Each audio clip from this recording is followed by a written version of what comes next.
Hello folks, I'm Alex, this is Alex Unabridged, and this is the Beefcake Challenge Tag.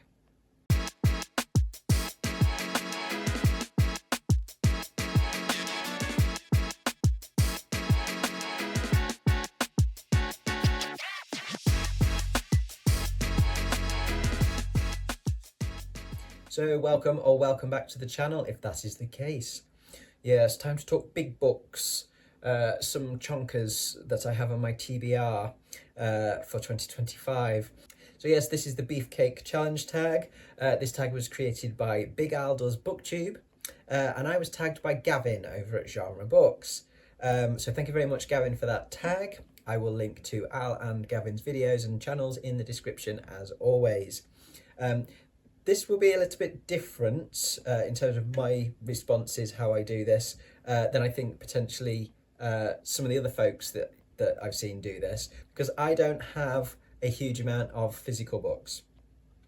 Certainly not the chonkers that I'm intending to read. In fact, I don't even own all of these books at the moment.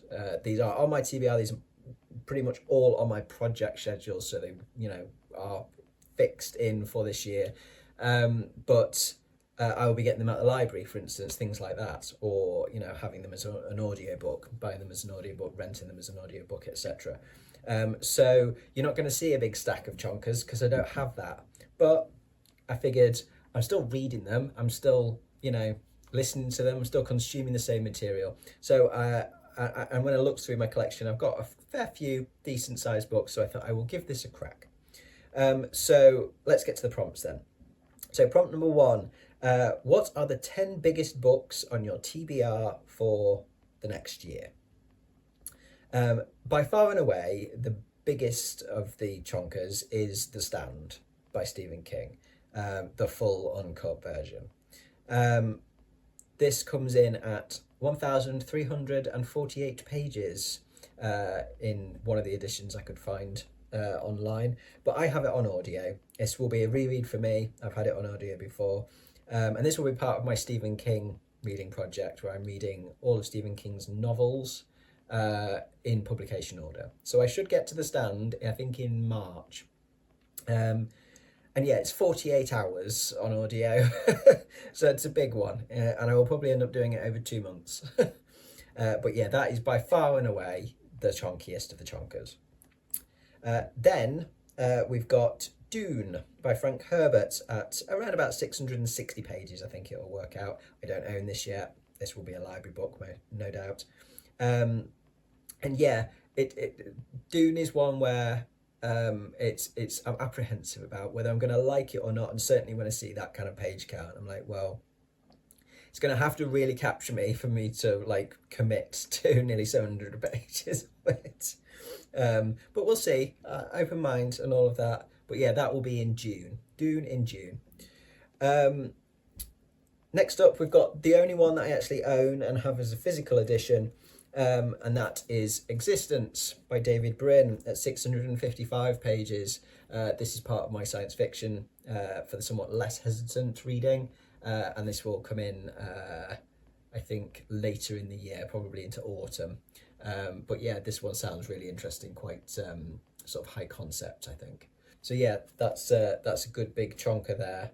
At least I've got one.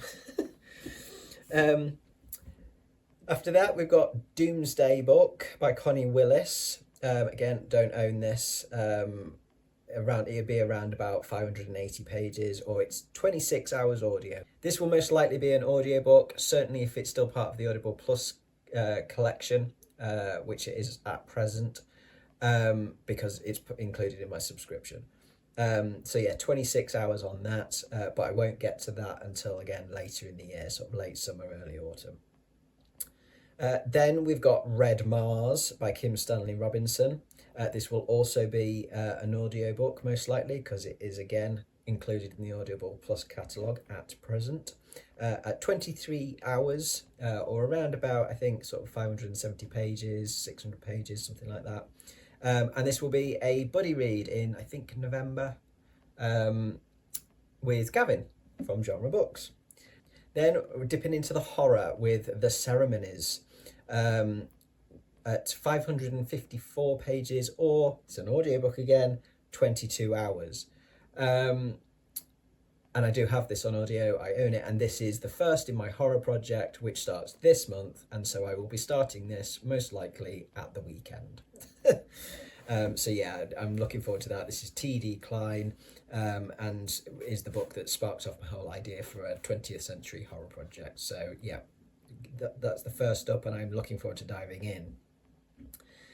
Next up, we've got Hyperion by Dan Simmons, at about 510 pages, something like that, I think. Again, could be 21 hours, depending on whether I decide to go for audiobook on this, but I don't own either physical or audio, or ebook for that matter.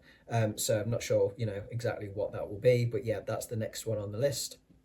Then we've got Her Smoke Rose Up Forever, by James Tiptree Jr., at 508 pages. This is a short story collection, for Tiptree. So I think that should be quite manageable. I mean, 508 is quite a chonker of a short story collection, but I know it's got like novellas in it as well. But at least it's nice, there's plenty in there and I can break it up quite nicely. That I think is in September. Then I've got Snow Crash by Neil Stevenson at around about 470 pages. This will be December when I read this. And this again might be audio instead, in which case it would be 17 hours. But yeah, that one, I think it's not one of the biggest in terms of its page count, but I imagine it's probably going to be one of the most challenging of my science fiction reads, hence why I've left it until the end of the year. And hopefully my science fiction experience, knowledge, etc., and just getting my mind even more clicked into the genre might help me tackle that.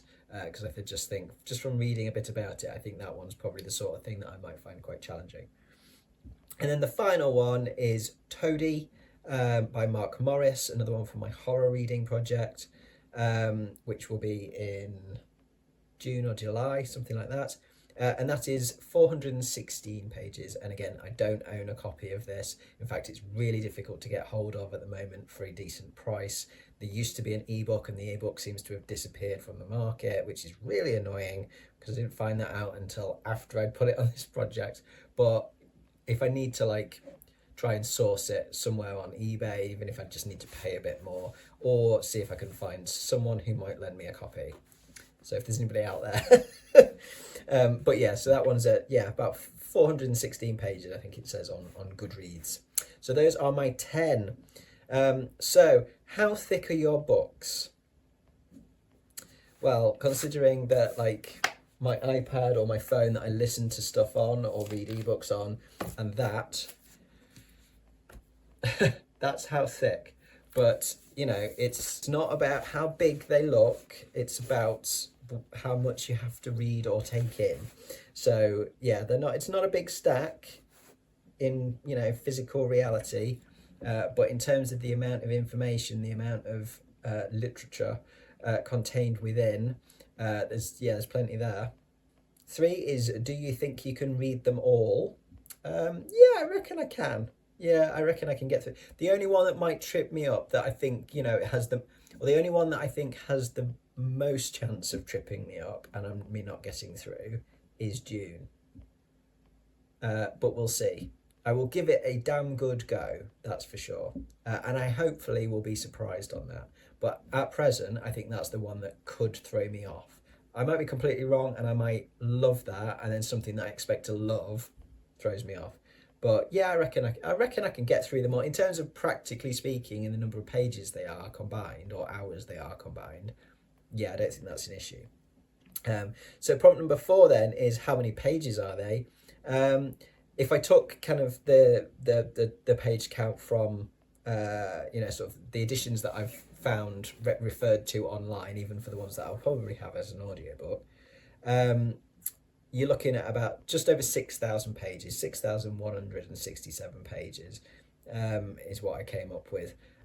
So yeah, the 6,160-ish pages I would not have a problem getting through in the year as part of my projects. That's not an issue. Problem number 5 is, do you even lift books, bro? It's kind of, that doesn't really apply, does it, in this case to me, because I don't actually have the physical editions.